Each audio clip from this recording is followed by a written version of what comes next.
Hello guys, இன்னைக்கு நான் பார்க்க போகிற சீரிஸோட பேர் trauma code heroes on call episode 6. இதுக்கு முன்னாடி போட்ட எபிசோட்ஸ் பார்த்து வந்துடுங்க. இதுக்கப்புறம் போகிற எபிசோட்ஸ் பார்க்கறதுக்கு எங்கள் சேனலுக்கு சப்ஸ்கிரைப் பண்ணி வச்சுக்கோங்க. சப்ஸ்கிரைப் பண்ணிட்டீங்கன்னா வாங்க வீடியோக்குள்ளே போகலாம். எபிசோட் ஆரம்பத்தில் ஹீரோவனை பற்றி வந்த கமெண்ட்ஸ் எல்லாம் படிச்சுட்டு இருக்கான். நிறைய பேர் வந்து பொலிட்டிக்ஸ்க்கெலாம் வர சொல்லி கமெண்ட்ஸ் பண்ணியிருக்காங்க. அவள் எல்லாத்தையும் பார்த்து பெருமையாக சிரிச்சுக்கிட்டு இருக்கான். அப்படியே ஒரு ஃபேக் அடியில் டாக்டர் ரொம்ப அழகாக இருக்காருன்னு கமெண்ட்ஸ் வேற போடுறான். அதை பார்த்தது நர்ஸ் சரியான அட்டென்ஷன் சீக்கிங்க 4000 பேர் போலக்குன்னு சொல்ல அதை கேட்டுது. உடனே யார் அப்படி சொன்னதுன்னு கேட்க ஒன்னா இல்லை இவ தானே மாட்டி விடுறான். ஆமா நான் தான் சொன்னேன், தனக்கு தானே கமெண்ட் பண்ணிட்டு இதுல பெருமை வரேன்னு சொல்லிட்டு அவன் எந்திரிச்சு போறா. உடனே ஹீரோ நான் பண்றதே யாருக்குமே புரிய மாட்டேங்குன்னு கேட்டுட்டு தலையிலே அடிக்கிறான். அவ வெளியில இப்ப என்ன புரியணும்னு கேட்க நம்ம டிபார்ட்மெண்ட் பத்தி வழி எவ்வளவு கேவலமா பேசுறாங்க உங்களுக்கு தெரியும்ல. நம்ம அதை டிஃபெண்ட் பண்றதுக்கு நிறைய பப்ளிக் அட்டென்ஷன் எடுத்து வரணும். மக்கள் நம்ம இம்பார்ட்டன்ஸை புரிஞ்சுக்கிட்டாங்கன்னு தான் ஹாஸ்பிட்டல் நமக்கு கொஞ்சம் மரியாதை வரும். புரியுதான்னு நான் கேட்க லைட்டா புரியுதுன்னு அவன் சொல்றான்.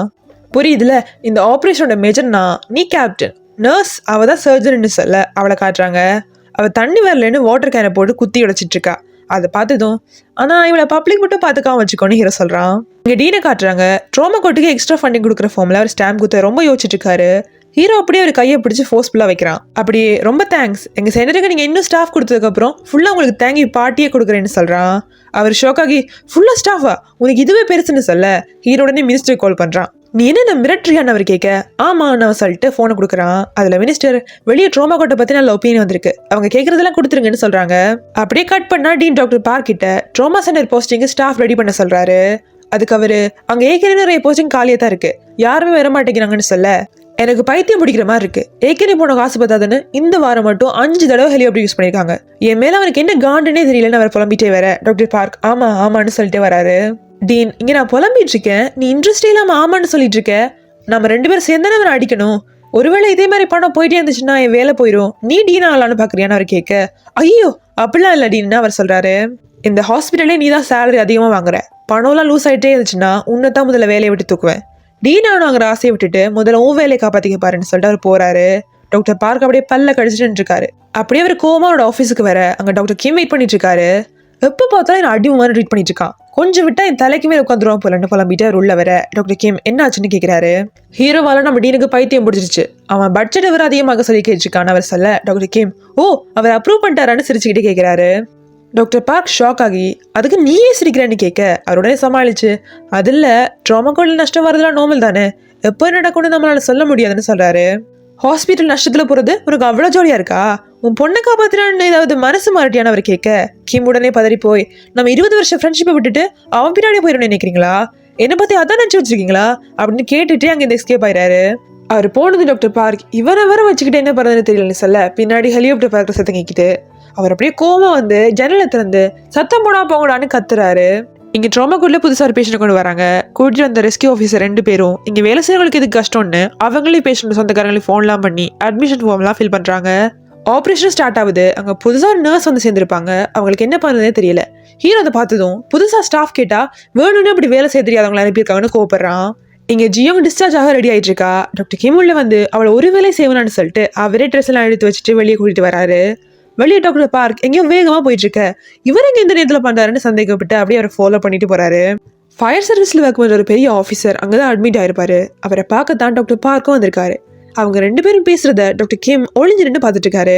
இவங்க 2 பேருக்கு பேசிக்கிறாங்க, ஏதோ தப்பா இருக்கேன்னு அவர் யோசிக்கிறாரு. இங்க ஃபயர் ஸ்டேஷன்ல ட்ரோமா கோட்டுக்கு ஹெல்ப் பண்ண ஆஃபீஸர் டிரான்ஸ்ஃபர் பண்ணதுக்கு நோட்டீஸ் வந்திருக்கு. அதை பார்த்து அவர் ஷாக் ஆயிராரு. இங்க ஹீரோவை காட்டுறாங்க. அவனும் நர்ஸ் நடந்து வந்துட்டு ஒன் ஓடி வந்து டாக்டர் ஒரு எமர்ஜென்சி, ஒருத்தர் மேலே இருந்து விழுந்துட்டாராம், தலையில பலமான அடின்னு சொல்றான். ஹீரோ உடனே ஹெலிகாப்டர்ல போய் கூட்டிட்டு வரலான்னு சொல்ல இல்ல நான் உடனே ரெஸ்கியூ யூனிட்டுக்கு ஃபோன் பண்ணேன், டீம் லீடரை டிரான்ஸ்ஃபர் பண்ணிட்டாங்களான்னு அவன் சொல்றான். அதை கேட்டு ஹீரோவும் ஷாக் ஆயிரான். இப்போ அவன் ஃபயர் டிபார்ட்மெண்ட்டுக்கு கால் பண்ணி ஒரு எமர்ஜென்சி ஹெலிகாப்டர் அனுப்புங்கன்னு சொல்ல அந்த பக்கம் ஒரு ஆஃபீஸர் நான் தான் புதுசாக வந்திருக்கிற ரெஸ்கியூ டீம் லீடர், நீங்கள் கொஞ்ச நாளாக ஹெலிகாப்டர் உங்கள் சொந்த ப்ராப்பர்ட்டி மாதிரி யூஸ் பண்ணிட்டு இருக்கீங்க, இது கவர்மெண்டோடது அதனால கொடுக்க முடியாதுன்னு திமிரா சொல்றாரு. ஹீரோ என்ன ஷாக்காக கேட்க ஒரு தடவை நீங்க வேற அதை கண்ட்ரோல் பண்ணிருக்கீங்க, இது என்ன பைக்கா காரா, முதல்ல உங்ககிட்ட ஹெலிகாப்டர் லைசன்ஸ் இருக்கான்னு அவர் கேட்டுட்டே இருக்காரு. அதெல்லாம் என்கிட்ட இருக்கு, நீங்க டைம் வேஸ்ட் பண்ணாம உடனே ஹெலிகாப்டர் இருப்புங்கன்னு அவன் கோவத்துல கத்துறான். நீங்க ஃபர்ஸ்ட் கத்தாம ஒஃபிஷியலா ஃபார்ம் அனுப்பி அனுமதி வாங்கிட்டு அதுக்கப்புறம் ஹெலிகாப்டர் எடுத்துட்டு போங்கன்னு அவர் சொல்லிட்டு போனை வச்சிடாரு. ஹீரோக்கு இன்னும் கோவம் வந்துருது. அவன் அப்படியே கத்த எல்லாரும் அவனே பாக்குறாங்க. அப்ப நர்ஸ் ஓடி வந்து என்னாச்சு ஹெலிகாப்டர் வராதான்னு கேட்க ஹீரோ இப்ப அது முக்கியம் இல்ல, பேஷண்ட்டுக்கு என்னாச்சு நாங்க இருக்கிற ரெஸ்கியூ டீம் கிட்ட கேளுங்கன்னு சொல்றான். அப்ப அந்த ரெஸ்கியூ டீமுக்கு கால் பண்ணி விசாரிக்க பிபி ரொம்ப அதிகமா இருக்கு, அன்கான்ஷியஸ் வர இருக்காரு, நீங்க வந்துட்டு இருக்கீங்கன்னு அவன் கேட்கறாங்க. ஒன் ஹெலிகாப்டர் கொடுக்க மாட்டேன்னு சொல்லிட்டாங்க. அதுக்கு ஃபார்ம் கொடுத்து ஓகே ஆகி வர ரொம்ப நேரம் ஆயிரும். அங்க கார்ல வர சான்ஸ் இருக்கான்னு கேக்குறான். அவங்களும் இருக்கு டாக்டர், நீங்க சீக்கிரம் வாங்கன்னு சொல்றாங்க. அப்ப ஹீரோயின் கிட்ட காருக்கு எங்க போறது, பேஷண்ட்ஸுக்கு சேர்த்து டாக்ஸி பிடிக்க போறியான்னு கேக்குறான். அவன் பயந்துகிட்டே நம்ம கிட்ட தான் ஆம்புலன்ஸ் இருக்குல்லன்னு சொல்றான். இப்போ இந்த ஆம்புலன்ஸ் காட்டுறாங்க. புதுசா ட்ராமாக்கோட ஃபண்டிங்கை வச்சு வாங்கியிருக்காங்க. ஆனா இது வரைக்கும் யூஸ் பண்ணல. ஹீரோ இதையே முன்னாடியே காட்டலன்னு கேட்டுட்டு எல்லாரும் ஏறுங்க சீக்கிரமா போறேன்னு சொல்றான்.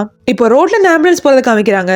ஹீரோ தாறு மரம் ஓட்டிட்டு இருக்கான். நர்ஸ் பயத்துல கத்திட்டே இருக்கா. ஒன் பின்னாடி இருந்து ரோலர் கோஸ்ட்ல போற மாதிரி விழுந்துட்டே இருக்கான். டாக்டர் கொஞ்சம் மெதுவா போங்கன்னு அவனும் கத்துறான். அதுல இருந்து இறங்கியதுக்கு அப்புறம் ஒரு நாள் நிக்கவே முடியல. ஹீரோ நர்ஸ் வேகமா ஸ்ட்ரெச் எடுத்துட்டு போறாங்க. பேஷண்ட்டை கூட்டிட்டு வந்து ஆம்புலன்ஸ்ல ஏத்துறதும் நர்ஸ் இப்போ ஆம்புலன்ஸ் ஓட்டுறா. அவங்க எவ்வளவு ட்ரை பண்ணியிருந்தாலும் கொஞ்சம் லேட்டா தான் வந்திருப்பாங்க. அதனால பேஷண்டோட பிரைன் ஃபுல்லா டேமேஜ் ஆயிருக்கும். டாக்டர் ஒன் அதெல்லாம் பார்த்துட்டு இனியே முடியாது டாக்டர், இதுக்கு மேல நம்ம என்ன பண்ணாலும் சேவ் பண்ண முடியாதுன்னு சொல்றான். ஹீரோ இல்ல ட்ரை பண்ணலாம்னு சொல்லிட்டே இருக்கான். ஒன்னுக்கும் வந்து எனக்கு என்ன நடக்குதுன்னே புரியல. எப்ப பாரு ஹாஸ்பிட்டல் எல்லாரும் நமக்கு எதிராக ஒர்க் பண்ணிட்டு இருக்காங்க. அவங்க மட்டும் ஹெலிகாப்டர் கொடுத்துருந்தா சேவ் பண்ணிருக்கலாம்னு கத்துறான். ஹீரோக்கும் வந்து கொஞ்சம் வாய முறியா, இங்க ஒரு செத்துட்டு இருக்கான், நீ புலம்புறதுன்னா வேற எங்கேயாவது போய் புலம்புன்னு சொல்றான். ஒன் அப்படியே அமைதியாயிடுறான். அப்போ நர்ஸ் அவங்க கூட வந்த ரெஸ்கியூ ஆஃபீஸர் கிட்ட பின்னாடி என்ன நடந்துச்சு, ஒரே சத்தமா இருந்துச்சுன்னு கேட்க அங்க கட் பண்ணி பேஷண்ட்டுக்கு டெஸ்ட் எடுக்கிறத காமிக்கிறாங்க. நியூரோ சர்ஜரி டாக்டர் இவர் உயிருக்கு ஆபத்து இல்ல, ஆனா லைஃப் லாங் இவர் கோமால தான் இருக்கணும், பிரைன் டெத்னு சொல்றாரு. அப்ப நர்ஸ் உள்ள வந்து டாக்டர் பேஷண்டோட ரிலேட்டிவ் வந்திருக்காங்கன்னு சொல்ல இப்ப ஹீரோ அந்த ரிலேட்டிவ் கிட்ட பேஷண்ட்டை பத்தி சொல்றான். அவங்க அதை கேட்டு அழ ஆரம்பிச்சிடுறாங்க. ஒன்னுக்கும் ஹீரோக்கும் ரொம்ப கஷ்டமா இருக்கு. அந்த நியூரோ சர்ஜன் இன்னொரு டாக்டர் கிட்ட ஹெலிகாப்டர்ல கூட்டிட்டு வந்திருந்தா காப்பாத்திருக்கலாம், பட் வர வழியில ஹீரோ அவரை முடிஞ்சதை பண்ணியிருக்காரு, ஆனா காப்பாற்ற முடியலன்னு கவலைப்பட்டு சொல்ல அதை கிம் கேட்டுறாரு. அவர் தன்னோட ரூமுக்கு போய் ஹெலிகாப்டர் கொடுக்கலையா, நான் பார்க்கும்போது டாக்டர் பார்க்கும் ஃபயர் சர்வீஸ் கமிஷனர் சிரிச்சு பேசிக்கிட்டு இருந்தாங்க, இதை பேச ஹீரோ கிட்ட சொல்லிடலாமான்னு யோசிச்சுட்டு சாச்சா 20 வருஷம் ஃப்ரெண்ட்ஷிப்பை விட்டுட்டு அவன் கூட ஃப்ரெண்ட்ஸ் ஆகக்கூடாதுன்னு நினைக்கிறாரு. இப்போ கட் பண்ணா அவர் மார்பு விஷயத்துல ஒரு பப்ளிக் பூத் இருந்து ஹீரோக்கு கால் பண்ணி டாக்டர் நான் சொல்றதை கேளுங்க, ஹெலிகாப்டர் எடுத்தா கொஞ்சம் பேஷண்ட் வருவாங்க, கொஞ்சம் பேஷண்ட் வந்தா குறைவா செலவாகும், கோட்பேட் புரிஞ்சுதானே கேட்க டாக்டர் கிம் நீங்க இதுக்கு இப்படி பேசுறீங்கன்னு ஹீரோ கேட்கிறான். அவர் உடனே போனை கட் பண்ணிட்டு எப்படி கண்டுபிடிச்சிருப்பான், ஒருவேளை நம்மளை ஸ்பை பண்றான்னு சுத்தி முத்தி பாக்குறாரு. இப்போ ஹீரோ டாக்டர் பார்க்க போறான். அவர் மீட்டிங்ல இருக்காரு. ஹீரோ பார்த்துட்டு என்ன இந்த பக்கம்னு கேட்க அவன் நீங்க தானே ஹெலிகாப்டர் வரவிடா பண்ணதுன்னு நேராவே கேட்டுறான். அவன் சிரிச்சுட்டு அதுக்கு உங்ககிட்ட ப்ரூஃப்ஸ் இருக்கா, சும்மா வந்து பழி போடாதுன்னு சொல்ல ஒரு பேஷண்ட்டுக்கு பிரெயின் டெத் ஆயிருக்கு, அதை பத்தி கவலைப்படாம எவிடன்ஸ் பத்தி பேசிக்கிட்டு இருக்கீங்க, நீங்களா என்ன டாக்டர்னு அவன் கோவமா கத்துறான். அவர் கோவமா என்னை பார்த்து என்ன சொன்னு கேட்டு அவன் சட்டையை பிடிக்க ஹீரோ நீங்களாம் ஒரு டாக்டரானு கேட்டேன்னு சொல்லிட்டு அவர் தூக்கி அப்படியே சோஃபால போட்டுறான். அவர் விழுந்ததும் அங்கே இருங்க ஒரு அடி எடுத்து வச்சிங்கன்னு அவன் கத்திட்டு வெளியே போக அவர் அப்படியே கோவத்துல உட்காந்துருக்காரு. இங்க ஜானும் டாக்டர் ஓன்னு பேசிக்கிட்டு இருக்காங்க. நீ ஹீரோவே எடுத்து பேசிட்டியாமே, அவர் மேல நீ கோவப்பட்டேன்னு ஜான் கேட்க ஓனும் ஃபீல் பண்ணிட்டு இருக்கான். அப்பா அவருக்கு நர்ஸ் கால் பண்றா. ஹீரோட பழைய பில்டிங் மொட்டை மாடி வர சொன்னான்னு சொல்ல இந்த நேரத்துல இருட்டா பயமா இருக்குமே, அங்கே எதுக்கு என்ன வர சொல்றாருன்னு இவன் பயந்துடுறான். இப்போ அவன் பயந்துகிட்டே போன் லைட் அடிச்சுட்டு அங்க வரான். அங்க சத்தம்லாம் கேக்குது. அவன் பதட்டத்திலே வர அங்க ஹீரோ இல்ல நர்ஸ் மட்டும் தான் இருக்கா. அவன் டாக்டர் எங்கன்னு கேட்க ஆக்சுவலா நான் தான் உன்னை வர சொன்னேன், நீ ரொம்ப ஃபீல் பண்ணிட்டு கேள்விப்பட்டேன், அதான் நான் கோமா இருக்கும் போதெல்லாம் இங்கதான் வருவேன், இந்த பைப் வழியா 5 நிமிஷத்துக்கு ஒரு முறை காத்து போகும், அப்போ இப்படித்தான் பண்ணணும்னு சொல்லி அது கிட்ட போய் டே ஒரு உயிர் போயிருக்கு ஹெலிகாப்டர் நிறுத்துறீங்க நீங்க மனுஷங்களாடான்னு கத்துறா. அதை கேட்டு போனெல்லாம் பயந்துறான். கேண்டீன்ல வேலை பார்க்குற எல்லாருக்கும் அது கேட்குது. அவங்களும் திரும்ப ஆரம்பிச்சிட்டா போல இருக்குன்னு சொல்றாங்க. கத்தி முடிச்சது உன்கிட்ட சிரிச்சுக்கிட்டே இப்போ எவ்வளோ ஃப்ரீயா இருக்கு தெரியுமா, நீயும் ட்ரை பண்ணுன்னு சொல்ல வேணாம் பரவாயில்லன்னு அவன் சொல்றான். அவனை ஃபோர்ஸ் பண்ணி அவன் தலையில விட எனக்கு திட்டுலாம் தெரியாதுன்னு அவன் சொல்றான். அவ ஷாக் ஆகி பரவாயில்ல உனக்கு தோன்றத கத்துன்னு சொல்றா. அவனும் ஓகேன்னு சொல்லிட்டு போய் கத்த ஆரம்பிக்க காத்து கரெக்டா நின்னுது. அவனும் அப்படி ஸ்டாப் பண்ணிடுறான். அதை பார்த்து நர்ஸ் சிரிக்கிறா. இப்ப அப்படியே 2 பேரும் உட்காந்து பேசுறாங்க. இப்போ ஓகேவான்னு அவ கேட்க ஆக்சுவலா எனக்கு ஹீரோ மேல கோவம் தான், ஏன் இவ்வளவு ரிஸ்க் எடுக்கிறாருன்னு எனக்கு புரியலன்னு அவன் சொல்றான். அதுக்கு அவ ஏன்னா எங்களால முடியும், ரிஸ்க் எடுத்தா ஒரு உயிர் தப்பிக்கும்னா அதை பண்ணலாம், உன்னை பார்த்தா எனக்கு சின்ன வயசு பாக்குற மாதிரி இருக்கு, அப்ப இப்படிதான் தோணும், நம்ம இவ்வளவு பண்றோம் அதை யாருமே கண்டுக்க மாட்டேங்கிறாங்க, இதெல்லாம் வர்த்தான்னு. ஆனா மத்தவங்க கவனிக்கிறதுக்காகவோ மத்தவங்க பாராட்டுறதுக்காகவோ நம்ம எல்லாம் பண்றது கிடையாது, இது நம்ம கடமை, இதை நாம தான் பண்ணணும், கொஞ்சம் பொறுத்துக்கோ எல்லாம் சரியாயிருன்னு அவ சொல்ல அவன் தேங்க்ஸ்னு சொல்றான். அப்ப ஹீரோ அவனுக்கு கேஃபேட்டேரியாவுக்கு வான்னு சொல்லி மெசேஜ் பண்றான். அவனும் திரும்பவுமானு யோசிக்க அங்க கட் பண்ணி இங்க டாக்டர் கிம்ம காட்டுறாங்க. அவர் டாக்டர் பார்க்க போய்கிட்டு இருக்காரு. அவரை பார்த்தது டாக்டர் பார்க் எனக்கு அந்த ட்ராமா கோட் டாக்டர் அள்ளிக்கன்னு கோவமா சொல்றாரு. டாக்டர் கிம் ஷாக் ஆகி என்னன்னு கேட்க அவனை பத்தி அதை விசாரிச்சுன்னு சொன்னல அதை சொல்லுன்னு சொல்றாரு. இங்க ஒன்ன காட்டுறாங்க. அவன் கேன்டீனுக்கு வரான். அங்க ஹீரோ சாப்பிட்டுட்டு இருக்கான். அவனே வந்து சாப்பிட சொல்ல அவன் வந்து உட்காந்து சாரி டாக்டர் இன்னைக்கு நான் நடந்துகிட்டதுக்கு ரொம்ப சாரின்னு சொல்றான். பரவாயில்ல எதுக்கு ஒரு பேஷண்ட் உயிரை காப்பாற்ற இவ்வளோ பண்ணணும்னு எனக்கும் தோணிருக்கு, என் அப்பா பத்தி உனக்கு சொல்லியிருக்கேன்ல டிராஃபிக் ஆக்சிடென்ட்ல இருந்துட்டாருன்னு அவன் கேட்க அவன் ஆமா சொல்லியிருக்கீங்கன்னு சொல்றான். எங்க அப்பாவை யாராவது நினைச்சிருந்தா காப்பாத்திருக்கலாம், ஆனா ஏற்கனவே ரொம்ப அடிபட்டுச்சு, இனி வாய்ப்பே இல்லைன்னு சொல்லி அவரை எல்லாரையும் விட்டுட்டாங்க. இப்படி தினம் நிறைய உயிர் போயிட்டு இருக்கு. அதான் இனிமேல் எந்த பேஷண்ட்டும் கடைசி வரைக்கும் ட்ரை பண்ணாமல் சாக விட மாட்டேன்னு நான் ப்ராமிஸ் பண்ணியிருக்கேன். கேட்க கிரிஞ்சாக தான் இருக்கும், ஆனால் இதான் உண்மைன்னு சொல்லிட்டு நீயும் உனக்குன்னு ஒரு ரீசன் அடிக்கும். உன்னை யாருன்னு என்ன சொன்னாலும் என்ன கஷ்டப்பட்டாலும் நம்பிக்கை விடாத மாதிரி ஒரு ரீசன். இது ரொம்ப கஷ்டமான பாதை, இதில் காரணம் இல்லாமல் நடக்கிறது இன்னும் கஷ்டம்னு அவன் சொல்கிறான். அதுக்கு போன் என்ன டாக்டர் கடைசி ஆசை சொல்கிற மாதிரி பேசுறீங்கன்னு கேட்க அவள் சிரிச்சிட்டு நான் போய் தூங்க போகிறேன்னு சொல்லிட்டு எந்திரிச்சு போகிறான். அப்படியே நின்று திரும்பி நீ சாரிலாம் கேட்க வேணாம், உன்னோட ரீசனை மட்டும் சீக்கிரமாக கண்டுபிடி, அப்புறம் ஃபுல்லாக சாப்பிட்டு போன்னு சொல்லிட்டு போயிடறான்.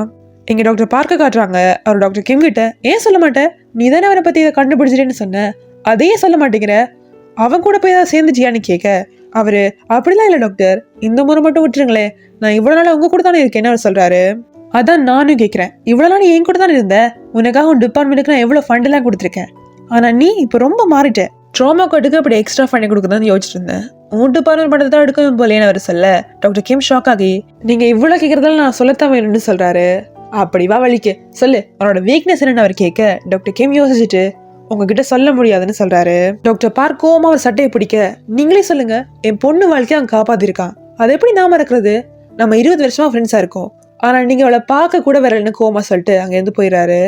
டாக்டர் பார்க் அப்படியே கோமா டீனை பார்க்க போறாரு. அங்க அந்த பிரெயின் டெத்தனோட ஃபேமிலி ஹாஸ்பிட்டல் மேல கேஸ் போட்டுக்குன்னு சொல்றாரு.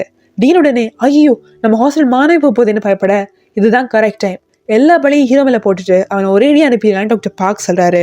இப்போ ட்ராமா கோட்ல ஒரு புதுசாக ஒரு பேஷண்ட் கூட்டிட்டு வராங்க. ஆப்ரேஷனுக்கு நான் ரெடி ஆயிட்டு இருக்க அனஸ்தாலஜிஸ்ட் டீம்ல இருந்து யாரையும் போகாம உட்காந்துருக்காங்க.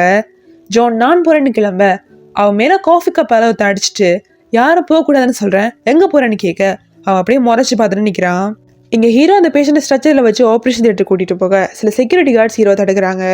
ஹீரோ பார்த்து உங்க மேல மால் ப்ராக்டிக்ஸ்னு கம்ப்ளைண்ட் வந்திருக்கு, அதனால உங்களை டெம்பரரியா சஸ்பெண்ட் பண்ணிருக்காங்க, நீங்க தியேட்டருக்குள்ள எல்லாம் போகக்கூடாதுன்னு சொல்றாங்க. அப்போ டாக்டர் பார்க் அந்த பேஷண்டோட ஃபேமிலி கிட்ட ஹீரோ ஆம்புலன்ஸ்ல மூவிங் வெஹிக்கிள்ல வச்சு ட்ரீட்மெண்ட் பண்ணதால தான் இப்படி ஆயிடுச்சுன்னு சொல்றதை காமிக்கிறாங்க. ஹீரோ எவ்வளவு உள்ள போக ட்ரை பண்ணாலும் அவங்க விட மாட்டேங்கிறாங்க. புதுசா வந்த பேஷண்ட்டுக்கு ரொம்ப சீரியஸ் வர இருக்கும். ஹீரோ அப்படி யோசிச்சுட்டு ஒன் கிட்ட நீ உள்ள போலாம்ல, நீ போய் ஸ்டார்ட் பண்ணு, நான் வந்துடுன்னு சொல்லிட்டு ஓடி போறான். அப்படியே இந்த எபிசோட முடியுது. ஓகே காய்ஸ், அடுத்த வீடியோல சந்திக்கலாம். அதுக்கு முன்னாடி வீடியோக்கு லைக் பண்ணி சப்ஸ்கிரைப் பண்ணி வச்சுக்கோங்க. Bye bye.